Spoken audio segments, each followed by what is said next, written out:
The stench of burnt rubber and disappointment filled the air as I glared at the lifeless hood of my car.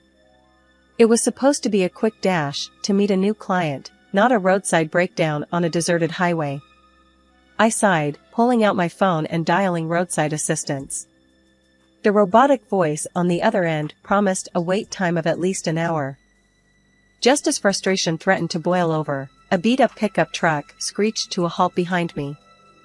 A grease-stained hand emerged from the driver's side, followed by a man with a grin as wide as his overalls. "Car trouble, huh?" he drawled, his voice warm and friendly. "You could say that," I replied, a touch of exasperation in my voice. "Looks like I'm stuck here for a while. I'm Nellie." He chuckled. "Don't worry, ma'am. I'm Alex, and this here is my territory. Most likely fix you right up." He worked quickly, his movements efficient and practiced. As he replaced the battery, we fell into conversation. I learned about his auto repair shop, a local gem known for its honesty and fair prices. He, in turn, listened patiently as I explained the world of investment portfolios and stock markets. "Sounds complicated," he said with a scratch of his head. "All that fancy math and paper pushing. Gimme a good old wrench and a rusty engine any day. At least I can see what I'm working with, real things, not some numbers on a screen." I snorted. "Don't knock it till you try it, Alex. Investments are the future. They allow people to grow their wealth, secure their dreams." We continued to debate the merits of his wrenches versus my spreadsheets as he finished the job. By the time my car roared back to life, the sun was dipping below the horizon, painting the sky in hues of orange and purple. "Thanks, Alex," I said, shaking his hand, a warmth spreading through me that had nothing to do with the now functional engine. "Actually, I was wondering, maybe you'd like to grab a coffee sometime? Not to talk cars and investments, but just, to chat?" The surprise on his face quickly melted into a smile. "Coffee sounds good," he replied, scratching the back of his neck. "How about tomorrow morning? My treat, as a thank you for putting up with my greasy fingers on your fancy car." We exchanged numbers, and as I drove away, the setting sun felt a little brighter, the future a little less certain, but a whole lot more exciting. A year flew by in a whirlwind of greasy spoon dinners, late-night strategy sessions, and stolen kisses under starlit skies. We married in a simple ceremony, surrounded by close friends and the slightly bewildered gazes of Alex's family. His parents were kind, old-fashioned folks, but his sister, Sarah, however, was a different story entirely. At 28, she was a permanent resident at their house, her days spent flitting between manicures and shopping sprees, funded entirely by her parents' generosity. The first few months of married life were a blissful blur. We settled into a cozy starter home near Alex's parents' place, a practical choice according to him. My dreams, however, stretched far beyond the picket fence. I envisioned a sprawling mansion, a testament to the financial empire I was building, complete with a gleaming basketball court for the future mini-me's I yearned for. Sunday dinners at Alex's parents' house were an exercise in forced cheer. Sarah, draped in the latest designer outfit and sporting a fresh manicure, would regale us with tales of her weekend getaway to some exotic locale. Her parents beamed with pride, oblivious to the growing strain on their finances. One particularly tense Sunday, after Sarah had announced her plans for a month-long European cruise, Alex's dad, a kind-faced man named Henry, cleared his throat and spoke hesitantly. "Alex, son," he began.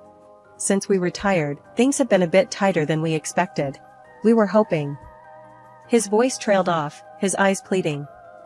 Alex, ever the dutiful son, immediately understood. "Sure, Dad. How much do you need?" My stomach lurched. Here we go again, I thought, bracing myself for another financial dance with Sarah's bottomless pit of needs. "Just a little help to get us through," Henry mumbled, avoiding my gaze. "Retirement ain't exactly what it's cracked up to be on a fixed income." "Don't worry, Dad," Alex said reassuringly, placing a hand on his shoulder. "We'll take care of it." Later that night, as we lay in bed, I couldn't hold back any longer. "Alex," I said softly, "how much are you giving them this time?" He sighed, running a hand through his hair. Look, honey, it's family. They need a little help, that's all. A little help every month adds up, Alex, I pointed out. And what about Sarah's little European jaunt? Don't you think they might need that money more?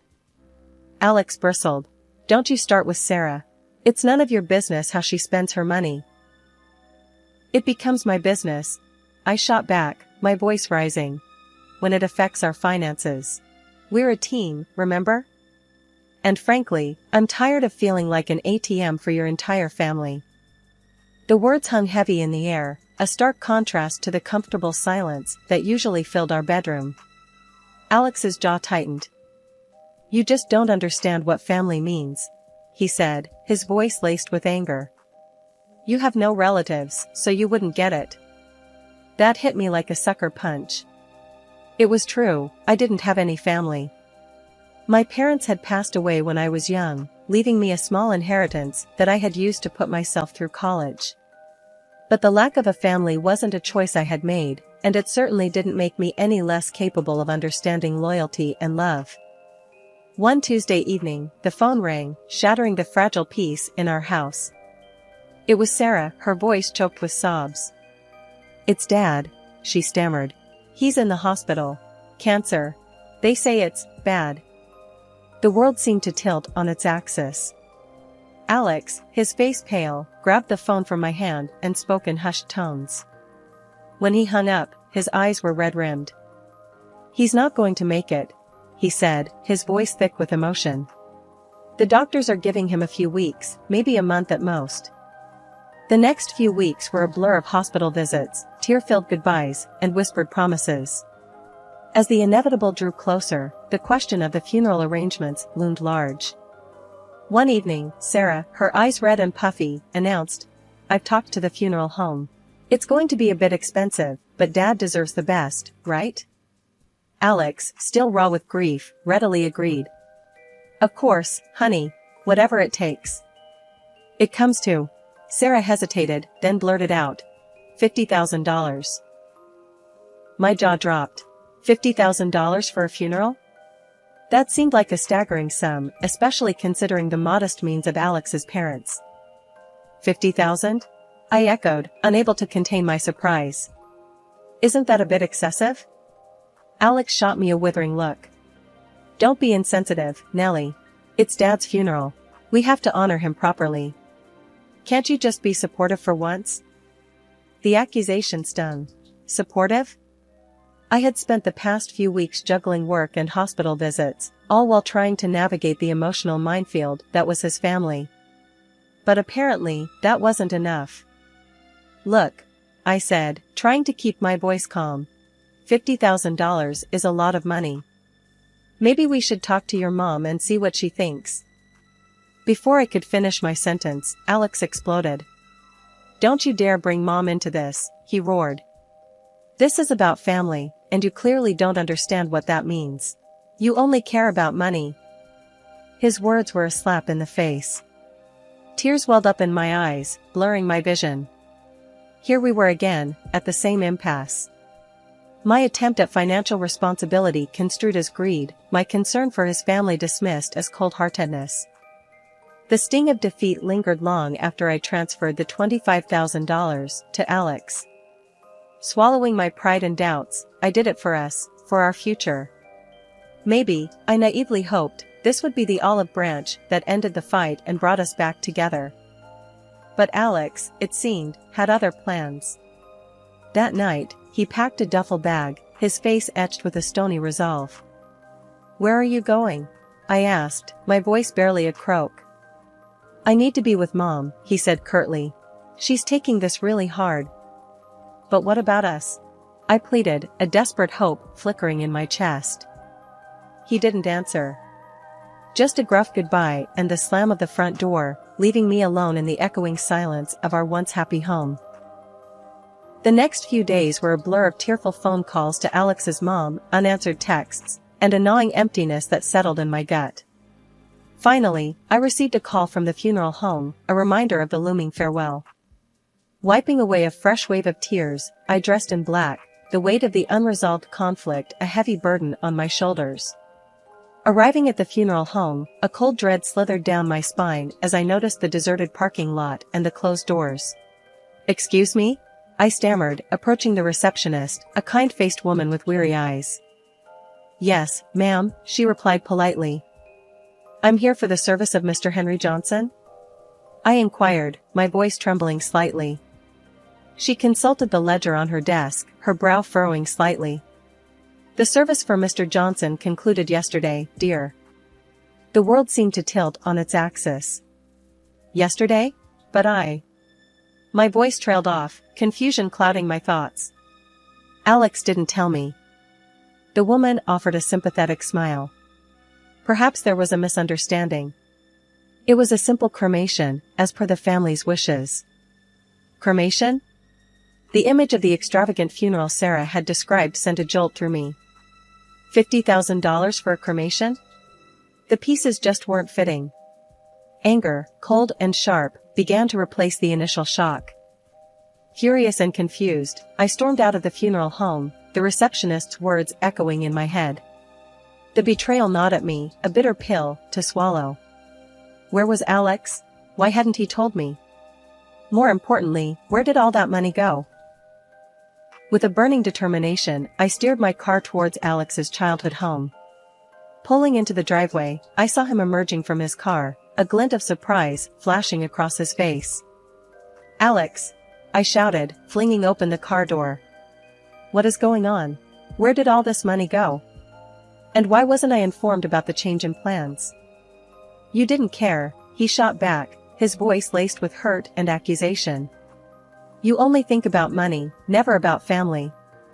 The audacity of his words left me speechless. "Family?" I echoed, my voice dripping with sarcasm. "Since when does family lie and manipulate?" The anger simmered within me, threatening to boil over. Before I could unleash a torrent of accusations, Alex reached into his pocket and pulled out a piece of paper. It was a legal document, the stark black letters screaming at me, "Divorce papers." "You want a divorce?" I asked, the question catching in my throat. "I can't live with someone so indifferent," he stated, his jaw clenched. "You have your investments and stocks, but you have no heart. I put the house up for sale. We'll split the proceeds." His words felt like a physical blow. The life we had envisioned, the dreams we had shared, all dissolved in a single, acrimonious conversation. Tears welled up in my eyes, blurring my vision. With a final glare at his retreating figure, I stormed towards my car, my every step fueled by a righteous anger. Just as I reached the driveway, a flash of red caught my eye. Sarah, her face plastered with a wide, fake smile, started towards the house, a gaggle of designer shopping bags swinging in her arms. And parked right beside her, gleaming in the afternoon sun, was a brand new sports car. "What the hell, Sarah?" I barked, my voice laced with ice. "Where'd you get the dough for that beauty?" Sarah's smile faltered for a split second, then returned with a touch of defiance. "Oh, hey, Nellie," she drawled, feigning surprise. "This? Inheritance, honey. Dad left me a little something extra." Her words were unconvincing. There was no trace of grief on her face, no mourning in her eyes. Just a smug satisfaction that grated on my every nerve. Ignoring the urge to confront her, I stormed towards my car, the image of the divorce papers burning a hole in my pocket. There was only one place I needed to go. The familiar chime of the funeral home door announced my arrival. Behind the reception desk sat Emily, a classmate from high school. Relief washed over me like a tidal wave. "Emily, thank God it's you," I blurted, rushing towards her. "Hey, Nellie," she said, a smile stretching across her face. "What brings you here?" "It's a long story," I sighed, forcing a smile. Instead of launching into the whole mess, I cut to the chase. "I need some information about a recent service, Mr. Johnson." Emily quickly pulled up the file on her computer. "Ah, yes. Cremation, as per the family's wishes. Is there anything else I can help you with?" My heart hammered in my chest. "Cremation?" I echoed, the word tasting foreign on my tongue. "The cost?" Emily tapped a few keys on the keyboard. The total came to $5,237. I can print you a duplicate copy of this receipt, if that would be helpful. Relief flooded me. Yes, please, I croaked, my voice thick with emotion. Thank you, Emily. You have no idea what this means to me. My knuckles were white-hot as I gripped the steering wheel, the evidence burning a hole in my pocket. The facade of Alex's childhood home mocked me with its familiarity. Taking a deep breath, I marched towards the front door, my purpose fueling my steps. The moment I stepped inside, the first thing I saw was Alex, Sarah perched beside him like a bad omen. His mother sat on the couch, a tear-stained tissue clutched in her hand. The air crackled with a tense silence. Hey everyone, I greeted, my voice surprisingly steady. Alex's mother, her eyes red-rimmed, looked up with a flicker of surprise. Oh, Nellie. Why weren't you at the service yesterday? Service? I scoffed. No one told me it was postponed. I thought it was today. I offered Alex's mother my condolences, a hollow gesture at best, and then turned to Alex. Can we talk in private? I asked, my voice low. There are no secrets in this family, he shot back, his jaw clenched. Especially not from someone who isn't considered family anymore. His words stung, but I refused to let him get under my skin. Reaching into my purse, I pulled out the check and slammed it on the coffee table in front of him. Here's the money for the funeral, I stated, my voice firm. Now, where'd the rest of it go? Alex stared at the check, his brow furrowed in confusion. What rest of it? Don't play dumb with me, I snapped. The check is for $50,000. The funeral home said the service cost $5,000. Explain. The confusion on Alex's face seemed genuine. His eyes darted towards his sister, a silent question hanging in the air. This is ridiculous. Sarah sputtered, jumping to her feet. You just can't come in here throwing accusations around. But her outburst backfired. Alex's mother, who had been silently observing the exchange, spoke up. Wait, she said, her voice shaky. Your father had some money saved for his funeral. And I gave Sarah $10,000 to help with the arrangements. I did a quick mental calculation. $50,000 from us, plus $10,000 from you, Mom, that's $60,000. The service cost $5,000. Where's the remaining $55,000? My gaze landed on Sarah, a question mark etched on my face. Sarah's carefully constructed facade crumbled. Her cheeks flushed crimson, and she shifted uncomfortably under my stare. Finally, she mumbled, well, I just saw this amazing car, and I couldn't resist. Instead of the anger I expected, Alex placed a comforting hand on Sarah's shoulder. Hey, he murmured. It's not a big deal. You just needed a new car. We can figure something out next time. My blood ran cold. Not only had Sarah stolen the money, but Alex was condoning her actions? Did he not see the gravity of the situation? Not a big deal? I repeated, my voice laced with incredulity. She stole money, Alex. From her own father's funeral fund. Alex glared at me, his voice icy. You wouldn't understand, Nellie. You don't have family. You only care about money. His words hit me like a physical blow. The anger simmering inside me boiled over. I slammed the signed divorce papers in front of him. Take them, I spat, my voice trembling with rage. And then tell your precious sister to give me back my $25,000. Otherwise, I'll sue her for fraud. Alex opened his mouth to protest, but I held up a hand, silencing him. You know what, Alex? Save it. There's nothing left to say. The weight of the past few days finally settled on my shoulders, a crushing burden. Tears welled up in my eyes, blurring my vision. But I blinked them back, refusing to crumble in front of them. 2 weeks flew by in a blur of paperwork and emotional turmoil. The house, once a symbol of our future, sat on the market. Then, one sunny afternoon, the doorbell rang. Opening the door, I was met with Sarah, a defiant glint in her eyes. Here, she said, shoving a thick envelope into my hand. Your precious money. Happy now? Her smug demeanor ignited a flicker of anger within me. Don't act like you're doing me a favor, I retorted. That money was meant to honor your father's memory, not fuel your shopping sprees. She rolled her eyes, clearly unfazed by my words. Whatever, she muttered, turning to leave. Just don't come crying to me when you realize you're all alone and nobody loves you. The house eventually sold, and the money was split with Alex. The divorce became final, a clean break from a toxic past. Months passed, filled with new experiences and a newfound sense of freedom. Then, one day, the phone rang. The caller ID displayed Alex's number, a number I'd long since deleted from my memory. Hesitantly, I picked up. Hello? Hey Nellie, came Alex's voice, laced with a desperation I hadn't heard before. I need your help. What kind of help? I asked, already dreading the answer. It's Sarah, he sighed. She got into some serious debt, gambling debts, mostly.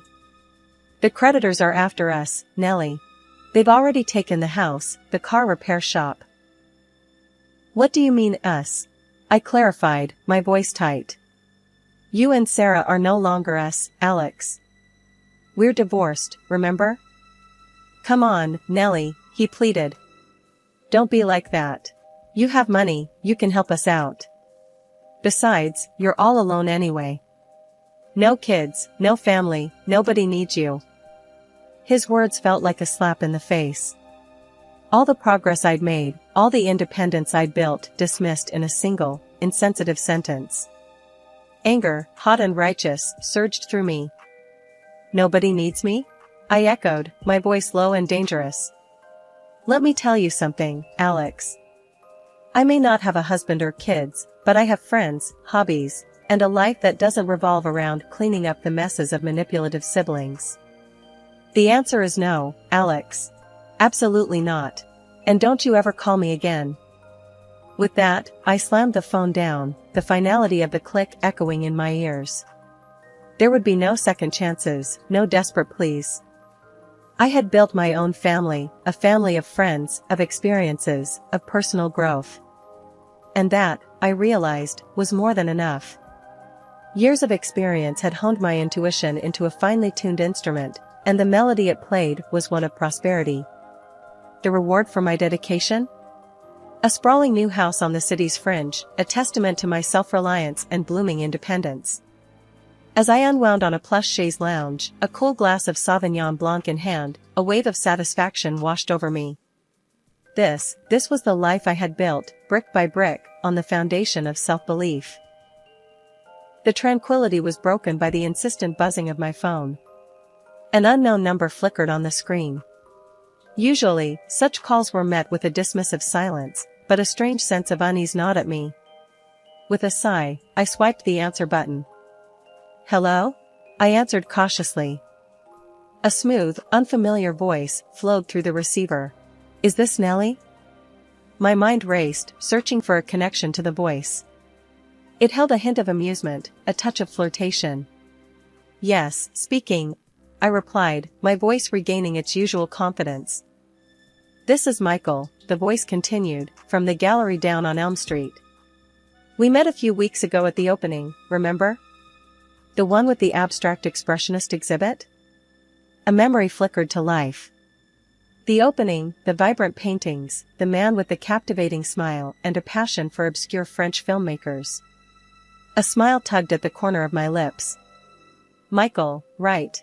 Of course, I remember. Excellent, he chuckled. Listen, I was wondering if you might be free for dinner this Friday? There's this new tapas place I've been dying to try, and... Sounds perfect, I replied, a genuine smile warming my voice. What time should I pick you up? No need for that, he countered.